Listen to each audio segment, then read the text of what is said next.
नमस्कार, आप सभी का स्वागत है मेरे YouTube चैनल सुपर ट्रेडिंग प्रवीण में। रोजाना की तरह मैं आप सबके सामने आ गया हूं फिर से एक बेहतरीन और बढ़िया शेयर लेकर। चलिए आपको उसके बारे में बताऊंगा। उससे पहले आप मेरे चैनल को सब्सक्राइब और मेरे वीडियोस को लाइक करते रहिए, जिससे कि रोजाना आपको ऐसे ही नए नए बेहतरीन शेयरों के बारे में पता चल सके। तो आप सब जानते ही है, मैं ज्यादातर आप सबके सामने वैसे शेयर लेकर आता हूँ जिनमें कोई नई खबर आती है। तो आज जो मैं शेयर आप सबके सामने लेकर आया हूँ, उस कंपनी का नाम है पावर मैक प्रोजेक्ट्स लिमिटेड। इस कंपनी में अभी अभी एक बड़ी खबर आई है। इस कंपनी को 2192.41 करोड़ के ऑर्डर मिले हैं। एक ऑर्डर इस कंपनी को 674.81 करोड़ का मिला है।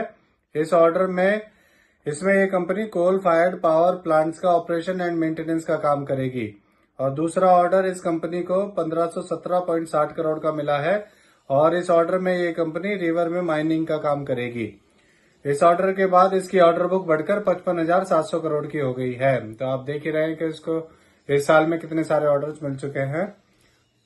इस खबर के आने के बाद फ्राइडे को इसमें 318 रुपए बढ़ गए थे और इसका शेयर 4,468 तक पहुंच गया था। एक साल पहले इसका शेयर 1981 का था और अब 4285 का है। एक साल में इसने डबल से ज्यादा कर दिया है। और आपने इसमें एक साल पहले 1 लाख रुपए लगा दिए होते तो आज आपके 2 लाख से भी ज्यादा हो चुके होते। अब मैं आपको बताता हूँ कि ये कंपनी करती क्या है। ये कंपनी 1999 में बनी थी।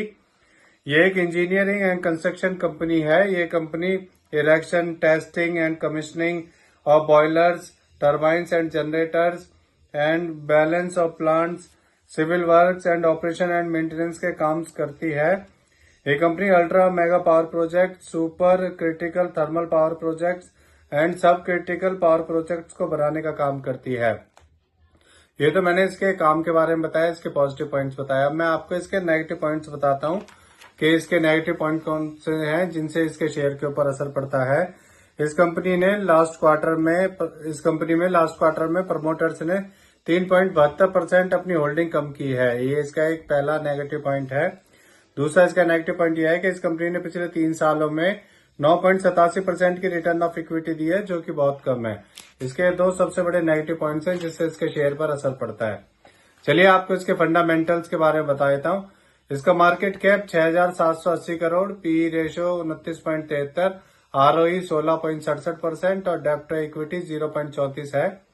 इसके एमडी सीईओ मिस्टर एस किशोर बाबू हैं और ये कंपनी 1999 में बनी थी। आपको इसके शेयर होल्डिंग पैटर्न के बारे में बताता हूँ। इसमें प्रमोटर्स का 64.05%, रिटेल का 18.60%, म्यूचुअल फंड्स का 13.19% और एफआईआईज का 4.16% स्टेक है। तो इससे जुड़ी हुई ये नई खबर आई थी, इसलिए आप सबके सामने मैं इस शेयर को लेके आया हूँ। ये मेरी पर्सनल थ्योरी है, ये कोई शेयर सेल और परचेज करने की सलाह नहीं है, ना ही मैं कोई सेबी से रजिस्टर्ड फाइनेंशियल एडवाइजर हूँ। आप मेरे चैनल को सब्सक्राइब और मेरे वीडियोस को लाइक करते रहिए, जिससे कि रोजाना आपको ऐसे ही नए नए बेहतरीन शेयरों के बारे में पता चल सके। और अब मार्केट हमारी मंडे को खुलनी है। मंडे का डेट है 1 जनवरी 2024, यानी कि परसों जब मार्केट खुलेगी तो आप देखेंगे कि उस दिन मार्केट थोड़ी डाउन जा सकती है और 1-2 दिन बाद ही फिर मार्केट वापस बैकअप मारेगी, पुल बैक करेगी। अदरवाइज अभी कुछ दिन मार्केट डाउन की रहेगी, क्योंकि सब अपना प्रॉफिट बुकिंग करके निकलना चाहेंगे। तो चलिए अब मैं कल फिर आऊंगा आप सबके सामने फिर से एक नया वीडियो लेकर। धन्यवाद।